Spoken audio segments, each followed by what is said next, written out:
A pristine, midnight blue Rolls-Royce. A furious corporate executive convinced a crime is unfolding, and a quiet man in a grey hoodie holding the keys. What starts as a frantic 911 call in a luxury parking garage ends in a jaw-dropping twist that completely destroys one woman's career. Listen closely. The air in the subterranean parking garage of the Emerald Pinnacle, Seattle's most exclusive residential and corporate high-rise, was always perfectly climate-controlled, carrying the faint, expensive scent of high-octane fuel and polished concrete. It was a Tuesday morning, exactly 7:14 a.m. Brenda Carmichael, the newly appointed Regional Director of Operations for Horizon Wealth Management, marched toward her pristine white BMW SUV. Brenda was a woman who measured her self-worth by the logos on her handbag and the square footage of her corner office. She wore a tailored charcoal pantsuit that screamed middle management ambition and gripped a venti iced latte like it was a weapon. She had just secured a lease in the Pinnacle's residential tier, a massive stretch for her budget, but to Brenda, proximity to power was worth the exorbitant rent. As the sharp clack of her stilettos echoed through the VIP level of the garage, her eyes darted toward spot number 001. It was the widest, most coveted parking space in the entire structure, located directly next to the private executive elevators. For 3 months, that spot had sat empty. Today, however, it was occupied by a breathtaking piece of machinery, a custom, midnight blue, 2025 Rolls-Royce Phantom. The car was a masterpiece, gleaming under the fluorescent lights, radiating an aura of untouchable wealth. Brenda slowed her pace, admiring the vehicle. But her admiration instantly dissolved into sharp, creeping suspicion when she noticed the man standing next to it. He was a tall, broad-shouldered black man, appearing to be in his late 30s. He wore a faded grey cashmere hoodie, fitted black joggers, and a pair of unreleased pristine white sneakers. He had a casually trimmed beard and was entirely engrossed in whatever he was reading on his phone. In his left hand, a heavy, leather-bound key fob dangled lazily. Brenda stopped dead in her tracks. Her mind, heavily conditioned by a lifetime of unchallenged biases and corporate paranoia, immediately sounded an alarm. What is he doing down here? The VIP level required a biometric scan just to access the elevator bay, let alone the parking floor. In Brenda's strictly categorized worldview, the man before her did not fit the profile of someone who belonged in spot 001. He looked like a delivery driver who had somehow slipped past security, or worse, a valet attendant who had gone rogue. She watched as the man, Harrison Montgomery, slid his phone into his pocket and reached for the silver handle of the Rolls-Royce. "Excuse me," Brenda's voice sliced through the quiet hum of the garage. It was the kind of voice perfected in boardroom disputes, loud, nasal, and dripping with unearned authority. Harrison paused, his hand hovering over the door handle. He turned his head slowly, his expression entirely neutral. He looked at the tense, glaring woman standing 20 feet away. "Can I help you?" Harrison asked. His voice was deep, smooth, and perfectly calm. It was the voice of a man who rarely had to raise it to be heard. "What do you think you're doing?" Brenda demanded, closing the distance between them. She held her designer handbag tightly against her chest. "Step away from that vehicle, right now." Harrison blinked, genuinely perplexed for a fraction of a second. He looked at the car, then back at Brenda. A faint, knowing smile touched the corner of his lips. It was a smile that had disarmed hostile takeovers in boardrooms across the globe. But to Brenda, it looked like criminal arrogance. "I'm opening my car," Harrison replied, turning his attention back to the door handle. As his hand wrapped around the silver metal, The phantom softly chimed, the massive doors unlocking with a heavy, satisfying click. "Your car?" Brenda let out a harsh, incredulous laugh. "Do you think I'm an idiot? People who own cars like that don't dress like that, and they certainly don't wander around the Pinnacle garage unattended. How did you get those keys? Did you steal them from the concierge desk?" Harrison let out a slow, quiet sigh. It was too early for this. He had spent the last 14 hours negotiating a massive acquisition with a European firm, operating on 3 hours of sleep, and all he wanted was to drive to his favorite bakery across town before heading upstairs to his corporate headquarters. "Ma'am," Harrison said, his tone dropping an octave, losing the polite edge. "I don't know who you are, and I frankly don't care, but I suggest you get in your car and go to work before you make a fool of yourself." Brenda's face flushed a deep, mottled red. The sheer audacity of this man dismissing her ignited a furious rage. She was a regional director. She commanded a floor of 50 employees. She did not take orders from thugs in hoodies. "I am a resident of this building," Brenda practically shrieked, pulling her phone from her pocket. "And I know for a fact that this parking spot belongs to the owner of the penthouse. You are trespassing, and you are actively attempting grand theft auto. I am calling the police." Harrison leaned against the heavy suicide door of the Rolls-Royce. He crossed his arms over his chest, the soft cashmere of his hoodie folding comfortably. He didn't panic. He didn't run. He just stared at her with a look of profound, agonizing pity.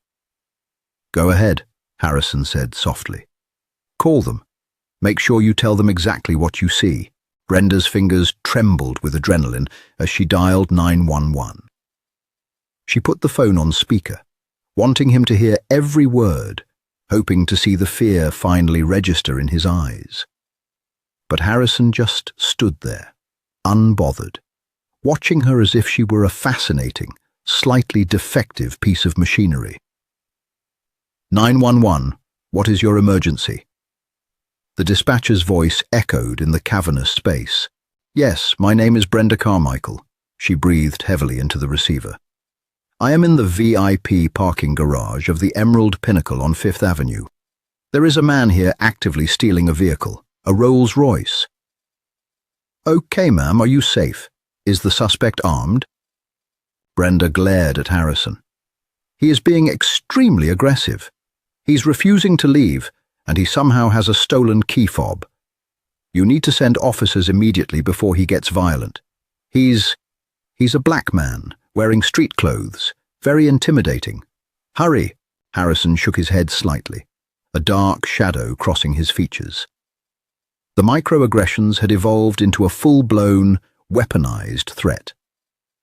He reached into his pocket, pulled out his phone, and typed a quick text message to his own head of security. If this was going to turn into a circus, he wanted his people in the front row. It took less than 6 minutes for the wail of sirens to bleed through the thick concrete walls of the garage. Because the call had come from the Emerald Pinnacle, a building known to house foreign dignitaries, tech billionaires and politicians, the response was swift and heavy. 2 Seattle Police Department cruisers screeched down the spiraling concrete ramp, their blue and red lights flashing aggressively, casting eerie, frantic shadows across the polished floor. 2 officers stepped out of the lead vehicle. Officer Miller, a seasoned, heavy-set veteran with a skeptical gaze, and his younger partner, Officer Jenkins, whose hand was resting entirely too close to his holster. Brenda practically sprinted toward them, waving her arms. "Officers, over here! Thank God you're here!" Officer Miller held up a hand to slow her down. "Ma'am, calm down. Are you the caller, Ms. Carmichael?" "Yes, that's him." Brenda pointed a manicured finger directly at Harrison, who was still leaning comfortably against the Rolls-Royce. "I caught him trying to break into that car. When I confronted him, he threatened me. He said he didn't care who I was, and refused to leave. Officer Miller assessed the scene.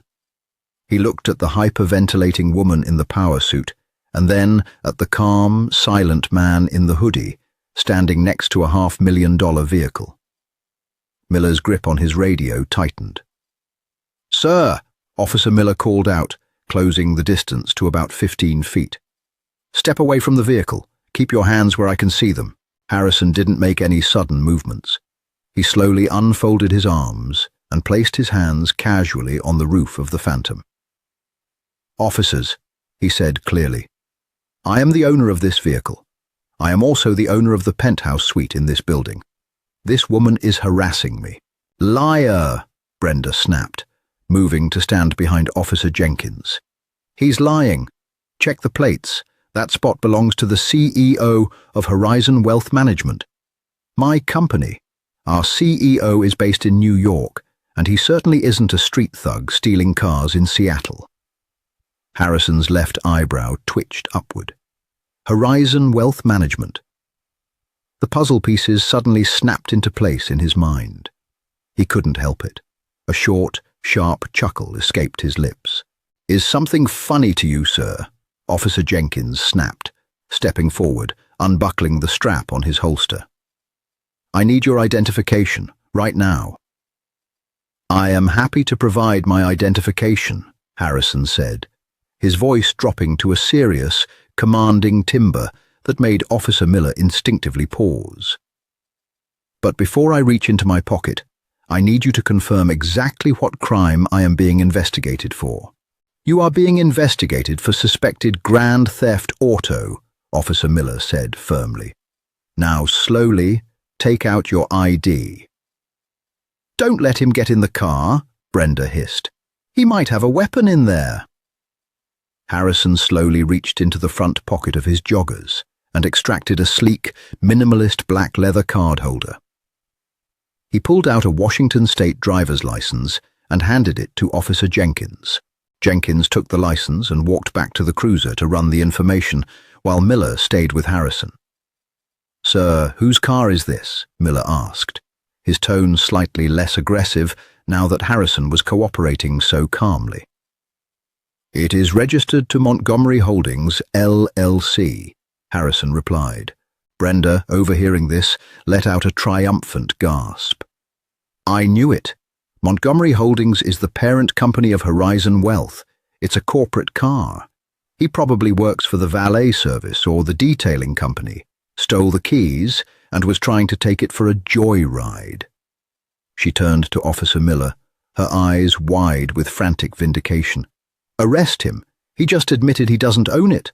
Harrison looked at Brenda, his eyes turning cold. The amusement was gone. "Montgomery Holdings is a private equity firm," Harrison said, his voice echoing slightly in the quiet garage. "I suggest you stop talking, Brenda. You are digging a hole that you will not be able to climb out of." "Are you threatening me again?" Brenda shrieked, backing up. "Officer, you heard him." At that moment, Officer Jenkins stepped out of the cruiser. He looked at the computer screen inside the car, then looked down at the driver's license in his hand. His face had gone completely pale. He swallowed hard and walked quickly back to Officer Miller, leaning in to whisper in his ear. "What?" Miller frowned, looking at his partner. "The license," Jenkins muttered, loud enough for Harrison to hear, but too quiet for Brenda. "The name on the license. It's Harrison Montgomery. The plates return to Montgomery Holdings. I just ran the building registry through the dispatcher. Harrison Montgomery is listed as the sole owner of the entire top 3 floors of this building." Miller's eyes widened. He looked from the license to Harrison, who was staring back at him with a steady, uncompromising gaze. "Oh, it gets worse," Jenkins whispered, his voice trembling slightly. The dispatcher noted a VIP flag on the profile. "He's the majority shareholder of the property management group that owns this entire skyscraper." Miller immediately took his hand off his utility belt. His posture shifted from authoritative to deeply apologetic. He walked forward and respectfully handed the license back to Harrison. "Mr. Montgomery," Officer Miller said, his voice tight. "I apologize for the inconvenience. Everything seems to be in order." Brenda's jaw practically unhinged. "What? What do you mean everything is in order? Arrest him. He stole a corporate vehicle." Harrison took his license, slid it back into his pocket, and finally turned his full, undivided attention to Brenda Carmichael. "As you so loudly pointed out, Brenda," Harrison said smoothly, taking a slow step toward her.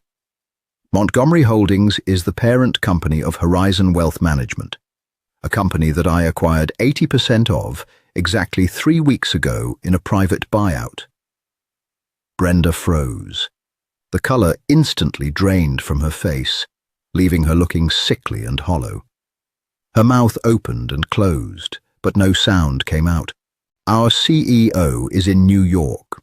"Yes," Harrison continued, his voice echoing off the concrete walls like a judge reading a sentence. "Arthur Pendleton, a man who now reports directly to me. I am the founder and CEO of Montgomery Holdings. I am the owner of this vehicle. I own the penthouse above our heads. And, as of 3 weeks ago, Brenda, I own you." The silence that fell over the parking garage was deafening. The only sound was the low, steady hum of the building's ventilation system. Brenda stood paralyzed, the venti iced latte slipping from her trembling fingers and crashing onto the concrete, splashing milky brown liquid all over her expensive stilettos. The heavy silence in the VIP parking garage of the Emerald Pinnacle felt like a physical weight pressing down on Brenda Carmichael's chest. The shattered plastic of her iced latte cup lay at her feet, a rapidly expanding puddle of milky brown liquid, ruining her expensive designer stilettos. She stared at Harrison Montgomery, the man in the faded grey cashmere hoodie, struggling to process the catastrophic reality of the situation. Officers Miller and Jenkins exchanged uncomfortable glances. Having realized they were dangerously close to facilitating a massive corporate liability lawsuit, Officer Miller tipped his hat respectfully toward Harrison. "Mr. Montgomery, we are incredibly sorry for the disturbance this morning. If you need anything else from us, or if you wish to file a formal harassment complaint against this woman, please let the department know." "That will not be necessary, officers," Harrison replied, his voice calm but devoid of any warmth. "I will handle this matter internally. Thank you for your prompt response." The 2 police officers practically sprinted back to their cruiser. The doors slammed shut, the engine roared to life, and the flashing emergency lights were abruptly killed as the vehicle sped up the concrete ramp, leaving Brenda entirely alone with the billionaire she had just tried to have arrested. Brenda's mind raced, desperately searching for a lifeline. Her corporate survival instincts kicked in, though they were severely compromised by the sheer panic flooding her veins. She attempted to force a laugh, a dry, grating sound that echoed pathetically off the concrete walls. "Mr. Montgomery?" Brenda stammered, her voice shaking uncontrollably. "Harrison, look, this was clearly a massive misunderstanding, a terrible, terrible mistake. You have to understand my position. In this building, security is paramount. I was only looking out for the best interests of the residents, and, by extension, your property. I am a dedicated employee. I was just promoted to Regional Director of Operations. We are on the same team." Harrison leaned back against the polished door of the midnight blue Rolls-Royce Phantom. He looked at her not with anger, but with a chilling, clinical detachment. "We are not on the same team, Brenda," Harrison stated quietly. "We are not even playing the same game." He reached into the pocket of his joggers and retrieved his phone. With deliberate slowness, he unlocked the screen and dialed a number, putting the device on speakerphone. The dialing tone echoed loudly in the cavernous space. On the 3rd ring, a crisp, professional voice answered. "Harrison, good morning," the voice said. "I wasn't expecting to hear from you until the board meeting at 9. "Good morning, Gregory," Harrison replied, keeping his eyes firmly locked on Brenda's terrified face. "I apologize for the early interruption. Are you at your desk?" "I am," replied Gregory Miller, the ruthless global vice president of human resources for Horizon Wealth Management. "What do you need?" Brenda's knees nearly buckled. She knew Gregory Miller's voice. He was a legendary figure at the corporate headquarters in New York, a man known for restructuring entire divisions with brutal efficiency. "Gregory, I need you to pull up the employment file for a Brenda Carmichael," Harrison instructed smoothly. "She is currently operating as the Regional Director of Operations for the Seattle branch." "Give me one moment," Gregory said. The sound of rapid keyboard clicking could be heard through the speaker. "All right, I have her file open. She was promoted to the position exactly 42 days ago. What is the issue?" "The issue, Gregory, is that Brenda lacks the fundamental judgment, temperament, and basic human decency required to represent this firm," Harrison said, his tone turning to ice. "She just initiated a confrontation with me in the parking garage of my private residence, attempted to have the police arrest me based purely on racial profiling, and aggressively embarrassed this company in front of local law enforcement." A heavy pause hung on the line. When Gregory finally spoke, his voice was deadly serious. "I see. That is a direct violation of our corporate code of conduct, a massive liability and entirely unacceptable. How would you like me to proceed, Mr. Montgomery?" "Terminate her employment immediately," Harrison commanded, not blinking once. "Revoke her building access, freeze her corporate accounts, and send a company-wide memo regarding our zero-tolerance policy for discrimination. I want her locked out of the system before she can even press the elevator button." "Understood, Harrison. Consider it done. The termination paperwork will be couriered to her residence by noon. Have a good morning." The call clicked off, plunging the garage back into an agonizingly tense silence. Brenda let out a choked gasp, tears of absolute panic finally spilling over her mascara-coated eyelashes. "No, no, please, you cannot do this," she shrieked, taking a desperate step forward. "I just signed the lease for an apartment in this building. The rent is astronomical. I bought a new car. If you fire me, I will lose everything. I will be completely ruined." Harrison stood tall, his broad shoulders squared, projecting the absolute authority that had made him a titan in the private equity sector. "You should have thought about the consequences before you weaponized your prejudice, Brenda. You saw a black man in a hoodie standing next to a luxury vehicle, and your immediate instinct was to try and destroy his life. You wanted the police to hurt me. You wanted me in handcuffs. You didn't care about the truth. You only cared about your own arrogant assumptions. It was a mistake. I was just stressed," she pleaded, grasping at her designer handbag, as if it could somehow protect her from the fallout. "It was not a mistake," Harrison corrected sharply. "It was a revelation of your character. And I do not allow people of your character to manage my wealth, my employees, or my property." Brenda collapsed against the hood of her white BMW, weeping openly. The towering ego that had marched into the garage only 15 minutes earlier was completely obliterated. But as she sobbed, a new, vindictive thought began to form in her mind. She was an executive. She had connections. She had retained the services of prestigious law firms in the past. "You think you can just crush me?" Brenda spat, suddenly looking up, her tear-streaked face twisting into a mask of bitter desperation. "I know people.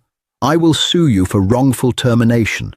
I will sue Horizon Wealth Management for everything it is worth. You didn't even give me a warning. You can't just fire a regional director without cause in the middle of a parking garage." Harrison actually smiled. It was a cold, calculating smile that sent a shiver down Brenda's spine. He slowly reached into the interior of the Rolls-Royce and pulled out a thick, manila envelope, sealed with red tape. I was wondering if you would threaten legal action, Harrison said, tossing the heavy envelope onto the hood of Brenda's BMW.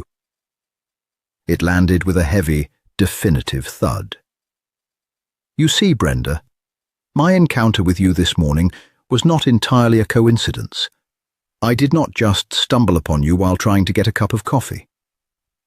Brenda stared at the envelope, a creeping sense of dread washing over her. What is that? When Montgomery Holdings acquired Horizon Wealth Management 3 weeks ago, I ordered a comprehensive audit of all regional branches, Harrison explained, pacing slowly in front of her car. I brought in Kroll Associates, the global risk mitigation and forensic accounting firm. I specifically asked them to look into the Seattle branch because the numbers were wildly inconsistent. The promotion you received 42 days ago? You didn't earn it. You stole it. Brenda's face drained of whatever color had managed to return. That is a lie. Kroll Associates discovered a massive trail of falsified loan rejections, Harrison continued, his voice echoing like a judge delivering a final verdict. For the past 2 years, you have systematically denied financing and wealth management services to minority-owned startups in the Pacific Northwest region.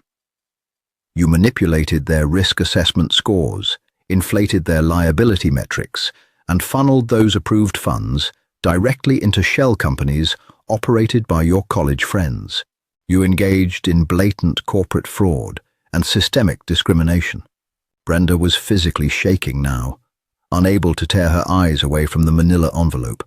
I knew exactly who you were when you walked up to me, Brenda, Harrison revealed softly. I had that termination dossier sitting on the passenger seat of my car. I was planning to take the elevator up to your corner office at 9 o'clock this morning, place it on your desk, and have security march you out of the building. But you couldn't even wait until business hours to show me exactly what kind of monster you are. You served yourself up on a silver platter. Please, Brenda whispered, all the fight completely leaving her body. Please, I will resign.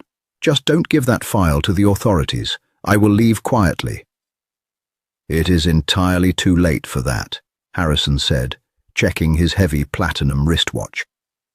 At this exact moment, a team from Kroll Associates, accompanied by federal investigators, is clearing out your office on the 42nd floor. They are seizing your computer, your physical files, and your personal phone. Brenda let out a harrowing wail, sliding down the side of her BMW until she hit the cold concrete floor of the garage. At that moment, the heavy metal doors of the VIP elevator hissed open. 2 towering security guards, dressed in immaculate black suits with earpieces, stepped into the garage. They were led by a stern-looking building manager holding a clipboard. Mr. Montgomery, the building manager said respectfully, ignoring the weeping woman on the floor. We received the alert from Human Resources. We have deactivated Ms. Carmichael's residential and corporate access fobs. Thank you, David, Harrison nodded. Please escort this former resident off the property immediately. She is no longer permitted on the premises. Have a tow truck remove her vehicle from the VIP section. She is blocking a guest spot. Understood, sir, the manager said.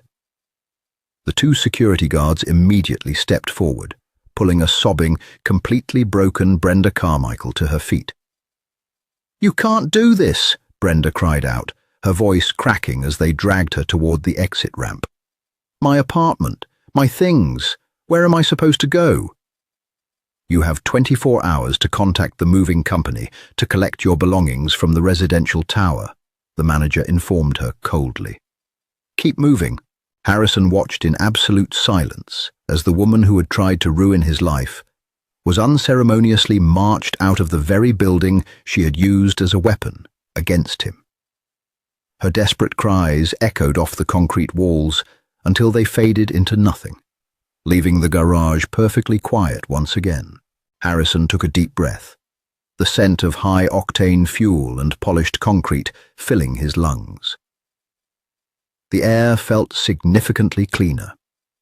He opened the heavy door of his custom Rolls-Royce, slid into the luxurious leather driver's seat, and pressed the ignition button. The massive engine roared to life with a satisfying purr. He put the car in drive and smoothly exited the garage, finally heading out to get his morning coffee. The corporate empire was secure, the trash had been taken out, and it was going to be a beautiful day in Seattle. Did this incredible story of corporate karma leave you speechless? Sometimes the universe serves justice on a silver platter, proving that arrogance and prejudice will always cost you everything. If you loved watching this towering ego collapse under the weight of her own wild assumptions,